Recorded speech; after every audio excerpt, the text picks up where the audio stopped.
안녕하세요. 우리를 절대 포기하지 않으시는 하나님을 기억하셔서 어느 때나 하나님께로 향하시기를 바랍니다. 쉽고도 정확하게 알차고 재미있게 하나님의 말씀을 가슴 깊이 새기는 시간, 소문난 성경교실의 오택현 교수입니다.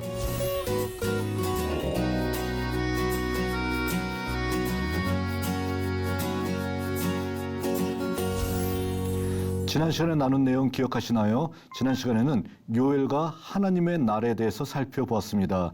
오늘 나눌 내용은 요나와 하나님의 사랑에 대해서 살펴보도록 하겠습니다.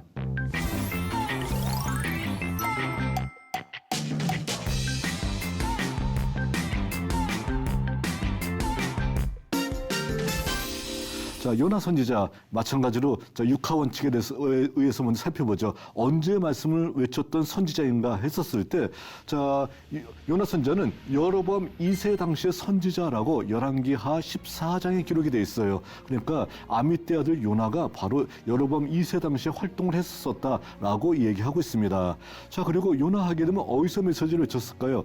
그는 뭐 우여곡절이 있긴 했었지만 니느웨까지 가서 니느웨가 멸망할 것이다라는 것을 외쳤기 때문에 어디냐면은 아시리아의 수도였었던 니느웨에서 메시지를 외쳤던 선지자라고 얘기할 수 있습니다.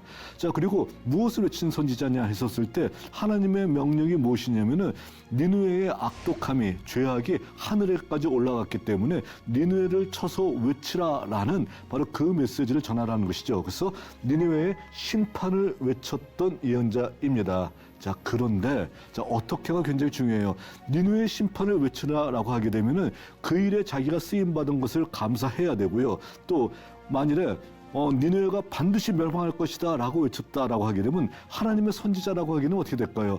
니느웨 사람들이 회개하고 하나님에게로 돌아오는 놀라운 역사가 일어나게 된다라고 하게 되면은 기뻐해야 될 거예요. 그런데 이 선지자는 어떻게 되냐면 회개를 원하지 않는 선지자예요. 니느웨는 반드시 멸망해야 되는 사람들이다 라고 그의 어떤 이미 생각이 정해져 있다는 겁니다. 그러니까 자기의 생각이 있었을 때 하나님이 니느웨 사람을 구원할 생각이 있다 할지라도 양보를 하질 않아요. 니느웨는 반드시 멸망해야 되는 사람인데 하나님 왜 그를 구원하려고 하십니까? 라고 얘기하면서 회개를 원하지 않았기 때문에 도망가기도 했었고요. 끌려가서 억지로 메시지를 외쳤다 할지라도 끝끝내 니느웨는 멸망받아야 됩니다 라고 하나님 앞에 항변했던 예언자, 이 사람이 바로 요나 선지자라고 얘기할 수 있다는 겁니다. 자, 그랬을 때 우리 제목이 뭐라고 했었나요? 요나와 하나님의 사랑이라고 했었죠. 우리 하나님은 이러한 폐역을 일삼고 있는 이 요나 선지자에 대해서 어떤 모습을 보였을까요? 하나님은 정말 사랑의 하나님이라는 것을 저희들이 말씀을 다 듣고 난 다음에 깨닫게 될 것입니다. 바로 이와 같은 어떤 배경 속에서 요나 선지자는 여로보암 2세 당시니까 주전 8세기 당시에 산 선지자였었다라고 얘기할 수 있습니다. 그런데요. 자, 요나의 배경이 아니라 요나서의 시대 배경이에요. 자, 뭐가 차이가 날까요? 요나는 주전 8세기의 선지자입니다. 그런데 요나서는요, 요나의 행적이 꼭 필요한 때가 있었어요. 언제냐면 바로 페르시아 시대 때였었다는 겁니다. 페르시아 시대 때 요나의 행적이 꼭 필요했었어요. 꼭 필요했었기 때문에 바로 요나, 그러니까 주전 8세기의 어떤 요나를 바로 페르시아 시대 때, 페르시아 때 바로 그 메시지를 그 사람들에게 전해주는 겁니다. 요나라는 선지자는 주전 8세기의 선지자예요. 그런데 전지적 작가 시점이에요. 바로 요나서는요, 그 당시에 활동했던 요나의 행적을 페르시아 시대 때 알려주고 있는 메시지라는 것입니다. 어떤 차이가 있는지 여러분들이 분명 아시겠죠? 자, 그러니까 바로 페르시아의 상황 속에서 요나서가 지금 쓰여졌고 요나서가 지금 사람들에게 읽혀지고 있는 중이다라는 것입니다. 자, 그랬을 때 어떤 상황이 이 당시에 있었냐면은 하나님의 구원이 보편화되었습니다. 하나님의 구원이 보편화되어서 이방인도 하나님의 구원의 범주 안에 있음을 선포하는 거예요. 그래서 이방인도 하나님의 구원의 범위에 있어서 구원을 받아야 된다는 겁니다. 만일에 이방인이 구원을 받지 못한다고 하게 되면 우리 같은 한국 사람은 어떻게 될까요? 아직까지 구원 못 받을 거 아니에요. 하나님의 어떤 뜻이 이방인도 여호와의 구원을 받을 수 있어 라고 확대해서 하나님께서 인정하셨기 때문에 우리가 구원받을 수 있게 되었잖아요. 자, 그런데 바로 요나와 같은 국수주의자들, 요나와 같은 국수주의적 유대인들은 여기에 대해서 반대하고 있었다는 겁니다. 이방인이 하나님 어떻게 구원받아요? 라는 거예요. 하나님을 섬기는 것은 유대인들만 구원을 받아야 되지 어떻게 이방인들이 구원받을 수 있나요? 이방인이 구원받는 것은 저는 반대입니다. 라고 얘기하고 있었다라는 겁니다. 자, 이런 상황 속에서 요나는 바로 이러한 국수주의적 유대인들을 대표하고 있는 사람이었었다는 것입니다. 자, 그러니까 주전 8세기에 활동했던 국수주의적 유대인이었었던 요나를 바로 페르시아 시대의 배경 속에서 다시 한번 부각시키는 거예요. 그렇기 때문에 그러면서 요나가 얼마나 잘못을 했고 하나님께서 그를 깨닫게 하기 위해서 얼마나 노력하셨는지를 너희들이 알고 있을 거다. 바로 그 메시지가 바로 우리 페르시아 시대 때 적용해야 될 메시지다라는 것을 보여줬다는 것입니다. 자, 그랬을 때 요나서는 바로 페르시아의 시대적 배경, 하나님의 구원이 이방 나라 사람들에게도 퍼져나간다. 이것이 당연한 것이다. 라고 하는 어떤 그런 보편적인 사상으로서 확대되고 있는데 국수주의자들은 절대 안 돼요. 하나님의 구원은 유대인만에게 임하는 것입니다. 라고 주장하고 있는 바로 이런 충돌에 대해서 요나서를 통해서 깨달음을 주기 위해서 요나서가 나타나고 있다라고 보면 된다는 것입니다. 자, 요나는요, 자, 우리가 너무도 잘 알고 있어요. 하나님의 말씀이 아미떼 아들 요나에게 임합니다. 너는 저 큰 성 니느웨에 가서 외치라 얘기합니다. 요나가 소명을 받습니다. 근데 소명을 받으면 선지자가 어떻게 해야 돼요? 그대로 행해야 되는데 요나는 어떻게 됩니까? 다시스로 가기 위해서 도망을 갔었죠. 도망을 가는 요나의 모습이 등장하고 있고요. 자, 나를 들어 바다에 던지라 해서 바다에 던졌더니 큰 물고기가 요나를 삼켰습니다. 그래서 물고기 뱃속에서 요나가 기도하는 장면이 2장에 등장합니다. 하나님의 명령이 다시 요나에게 임합니다. 니느웨에 가서 또 외치라 했더니 요나가 3장에서는요. 니느웨에 가서 외칩니다. 니느웨에 가서 외치는데 그가 바랬던 것은 내가 외치더라도 니느웨 사람들이 절대로 회개하지 않고 망하길 바랬던 거예요. 그런데 니느웨 사람들이 엄청나게 회개를 합니다. 정말 베옷을 입고 짐승도 베옷을 입으면서 회개를 합니다. 자, 그래서 하나님께서 그의 심판을 돌이키려고 합니다. 돌이키려고 했더니 요나가 하나님의 뜻에서 반기를 들면서 하나님 앞에 덤비는 거예요. 하나님, 이게 뭐라고 합니까? 무슨 짓이에요? 내가 이렇게 하나님께서 하실 줄 알고 내가 이거 안 외친다고 하지 않았습니까? 하면서 차라리 내가 죽는 게 나아요. 라고 얘기하면서 하나님에 대해서 정말로 패역을 저지르고 있었던 요나의 모습이 등장하고 있고요.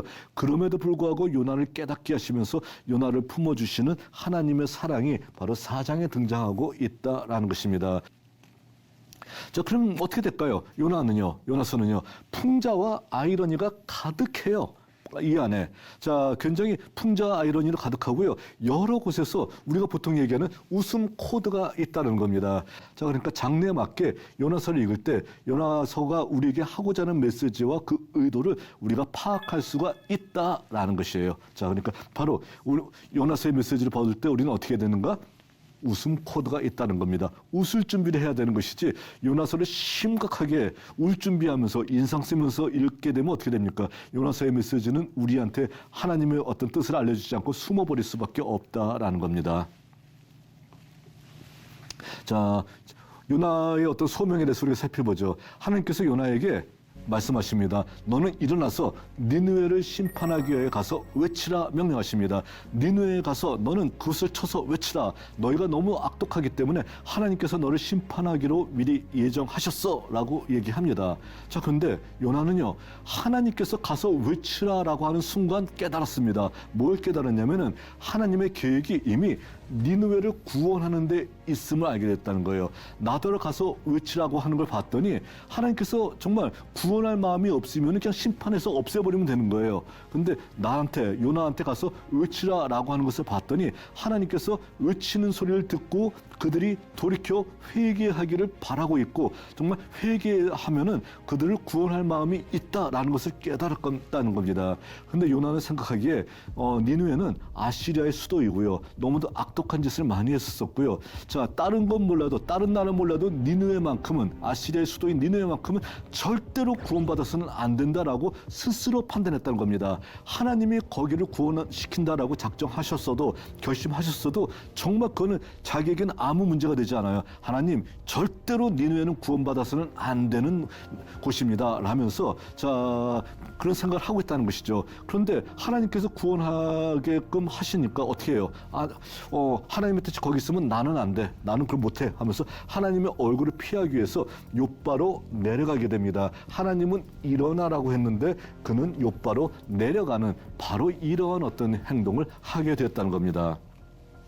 자, 욥바라고 항구는 지금 이스라엘에서도 아직까지도 항구 역할을 하고 있어요. 그러나 큰 배를 접안하기는 좋지 않아가지고서요. 큰 배는 하이파라고 하는 북쪽에 있는 어떤 항구 도시에 주로 많이 접안하고 있고 여기는 주로 관광선 아니면은 물고기 조그마한 물고기 배들이 주로 많이 있지만 아직까지도 항구 역할을 하고 있는 고대의 항구 도시였었던 겁니다.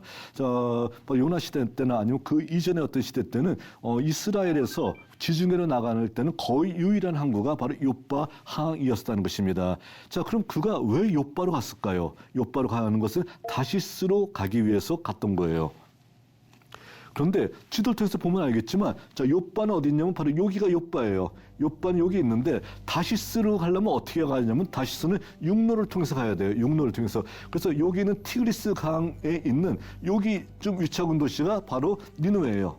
니느웨가 바로 여기 위치하고 있고 여기서 다시스로 가기 위해서는 자 배를 타고 쭉 가서 여기 다시스라는 곳이 있습니다. 여기까지. 그러니까 당시 사람들이 세상의 전부라고 할 수 있는 알고 있었던 지중해 해안변에 위치하고 있고요.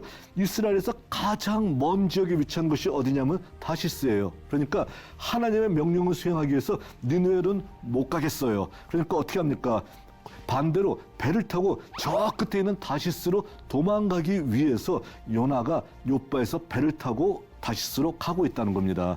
자, 그러니까 요나는 어떻게 해야 돼요? 하나님의 명령을 애당초 나는 듣지 못하겠다라고 했던 것이죠. 자, 그러면 하나님께서 어떻게 됩니까? 자, 요나에 대해서 여러 가지 모습을 보일 수가 있을 거예요.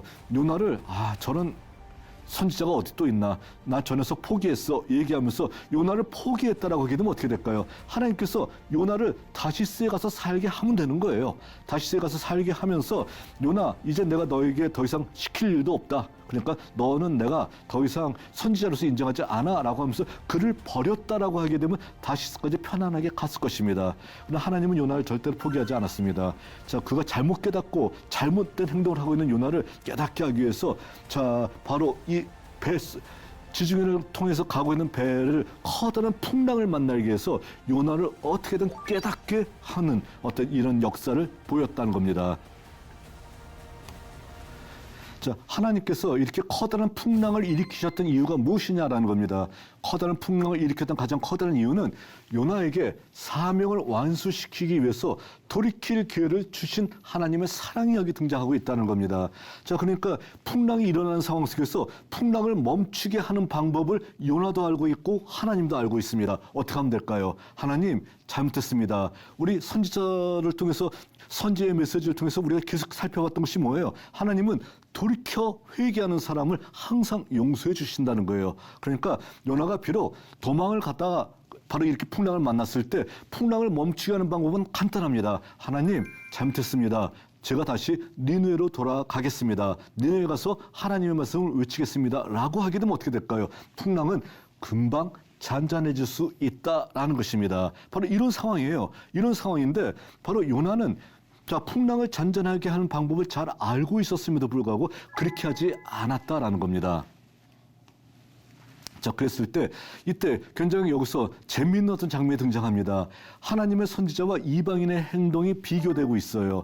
하나님의 선지자는 돌이키면 어떻게 돼요? 하나님께서 풍랑을 잔잔하게 하실 줄 알고 있습니다. 자, 그런데 자, 풍랑이 일어난 상황 속에서도 요나는 배 밑에서 깊은 잠에 빠져 있습니다. 선장이 가서 깨워요. 그래서 너도 혹시 너희 신에게 한번 구해봐라 얘기합니다. 올라갔어요. 너 누구냐 물어봤습니다. 물어봤더니 나는 히브리 사람이고 천지와 바다와 그리고 땅을 지으신 하나님께서 여호와 하나님의 선지자이다. 그런데 여호와 하나님께서 나에게 이런 소명을 주셨는데 그런데 내가 그 얘기를 듣지 않아서 이러한 풍랑이 일어나게 되었다라고 얘기합니다. 자, 풍랑의 이유를 너무도 잘 알고 있습니다. 그랬더니 이방인들이 뭐라고 하는지 아십니까? 이방인들이 내가 어떻게 그럴 수가 있어 얘기하면서 자, 이방인들이 여호와 하나님께 부르짖어요. 여호와 하나님이시여, 이 사람 때문에 우리가 죽긴 너무 억울합니다. 하나님 용서해 주세요라고 오히려 이방인들이 회개의 메시지를 전하고 있다는 겁니다. 자, 그래서 이런 상황이 된다라고 하게 되면은 자, 요나는 내가 잘못했습니다라고 할 만도 한데 어떻게 합니까? 요나는 명령을 거부합니다. 하나님 명령을 거부하고 나를 들어 바다에 던지라. 그러면 모든 상황이 끝난다라는 거예요. 자, 나를 들어 바다에 던지라라고 하게 되면 어떤 거예요? 이거는요. 나를 들어 바다에 던지라고 하게 되면 하나님, 내가 죽더라도 하나님의 명령을 못 듣겠습니다. 나를 차라리 바다에 던져서 죽여라라는 거예요. 자, 그런데 우리 기독교인들한테 이 구절이 나를 들어 바다에 던지라는 게 이상하게 변질되어서 해석되고 있습니다. 어떻게 해석되고 있나요? 나를 들어 바다에 던지라는 것은 요나의 거룩한 희생이다. 이렇게 얘기하고 있어요.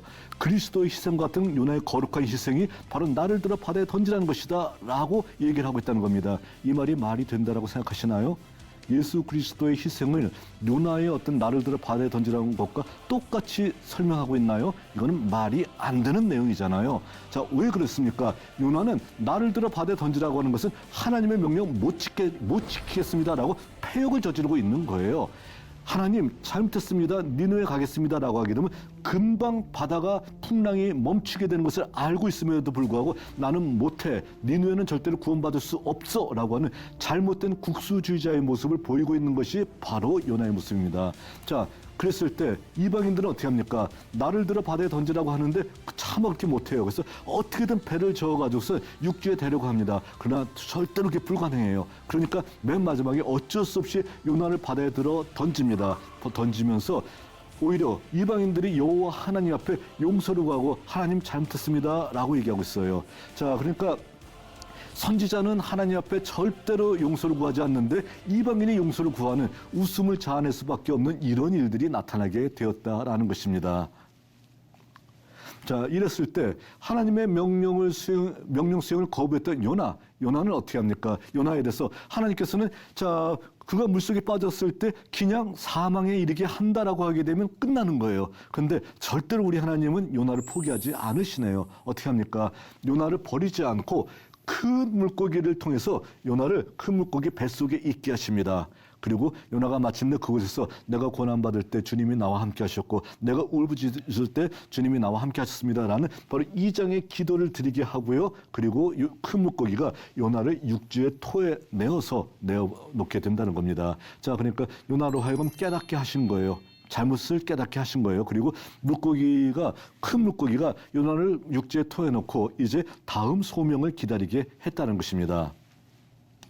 근데 혹시라도 우리 중에서 큰 물고기가 요나를 토해냈던 장소가 니느웨이다라고 생각하는 사람이 있다라게 되면 잘못 알고 있는 겁니다. 아니에요. 절대로 그것이 아니고 요나를 물고기가 육지에 토해내고요. 하나님의 명령, 두 번째 소명은 시간적인 차이가 있어서 한참 뒤에 주어졌다는 겁니다. 자, 만일에 큰 물고기가 요나를 니느웨에 토해냈다라고 하게 되면 어떤 일이 벌어질까요? 자, 제가 아프리카와 유럽과 아시아가 있는 어떤 지도를 한번 준비해봤어요. 요나가 여기가 요바예요. 자, 지중해 어딘가에서 바다에 빠지고 물고기 뱃속에 들어가게 됩니다. 그러면 사흘날 동안 물고기 뱃속에 있었는데 그 물고기가 니느웨에 가기 위해서는 어떻게 과정을 거쳐야 되냐면은 지중해를 쫙 가요. 다른 길 없어요. 그리고 여기서 지브롤터 해협을 통해서 대서양으로 빠져나갑니다. 대서양을 쭉 횡단하고 아프리카 희망봉을 지납니다. 그리고 다시 인도양으로 접어듭니다. 그리고 여기서 페르시아만 걸프 해협으로 들어갑니다.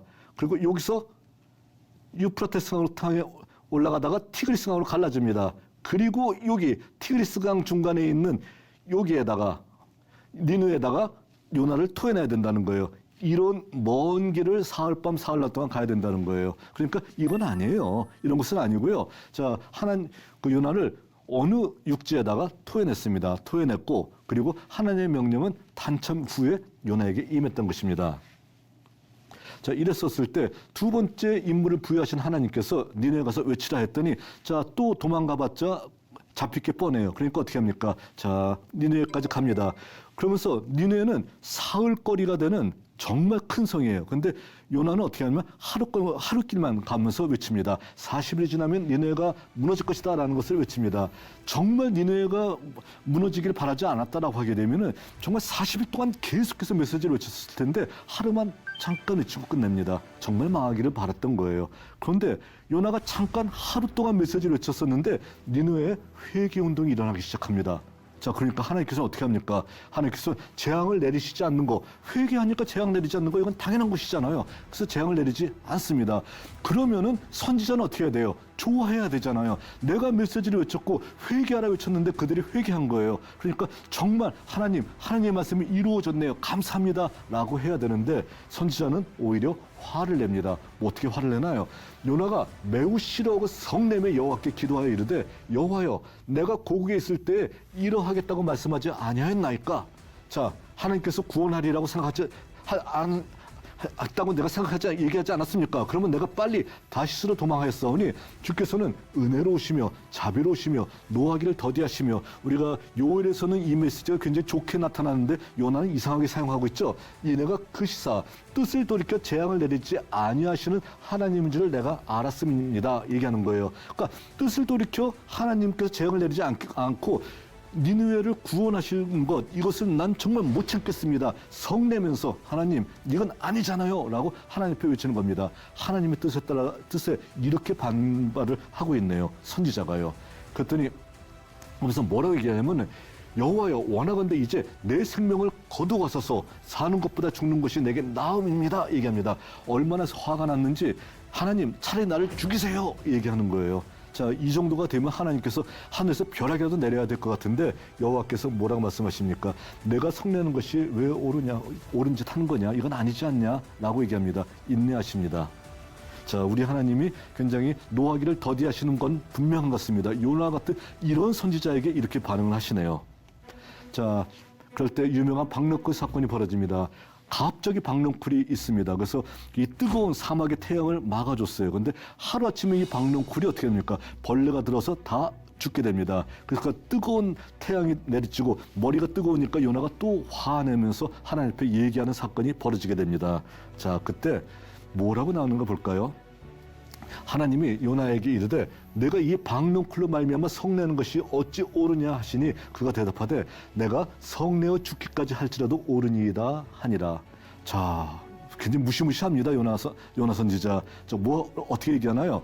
박넝쿨이 있다가 없어지니까 막 화를 내면서 내가 죽어도 괜찮아. 내가 이 뜨거운 태양 밑에서 있는 것보다는 죽는 게 나아 하면서 얘기해요. 그랬더니 하나님께서 뭐라고 합니까? 내가 성내는 것이 어떻게 옳으냐 했더니 요나가 다시 대답하는 게 뭐예요? 내가 성내어 죽기까지 할지라도 옳습니다 라고 얘기를 하고 있다는 거예요.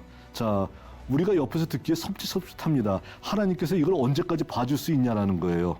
자, 그랬을 때 하나님께서 뭐라고 말씀하십니까? 여호와께서 이르시되 내가 수고도 아니하였고 재배도 아니하였고 하룻밤에 났다가 하룻밤에 말라버린 이 박넝쿨을 아꼈거늘 하물며 이 큰 성읍 니느웨에는 좌우를 분별하지 못하는 자가 12만여 명이요 가축도 많이 있나니 내가 어찌 아끼지 아니하겠느냐 얘기하고 있습니다.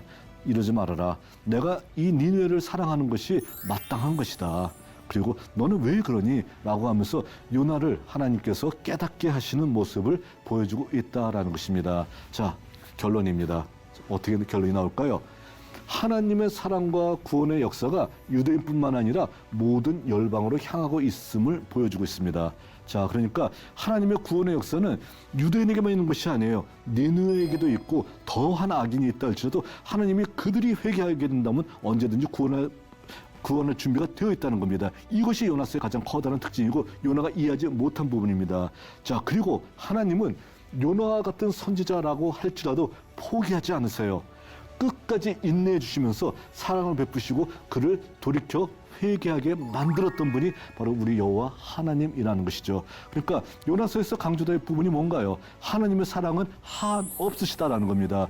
유대인뿐만 아니라 이방인 아시리아의 수도 니느웨 사람들도 사랑하시는 분이다. 그리고 뭐 성내면서 하나님 날 차라리 죽여요 라고 외치는 요나와 같은 패역한 선지자도 끝까지 사랑하시고 돌이켜 회개하게 만드신 분이 우리 하나님이시다라는 것을 우리들에게 보여주고 있는 메시지입니다. 자, 요나서에서 뭐가 제일 커다랗게 강조되고 있는 것 같습니까? 다른 것 아니에요. 하나님의 사랑입니다. 우리를 사랑하시는 바로 하나님의 모습을 우리가 언제나 대망하고 그분의 곁을 따르고 요나와 같이 이렇게 나 죽여도 좋아요 라고 얘기하는 이런 패역은 절대로 범하면 안 되리라 생각이 됩니다. 오늘은 여기까지 하겠습니다.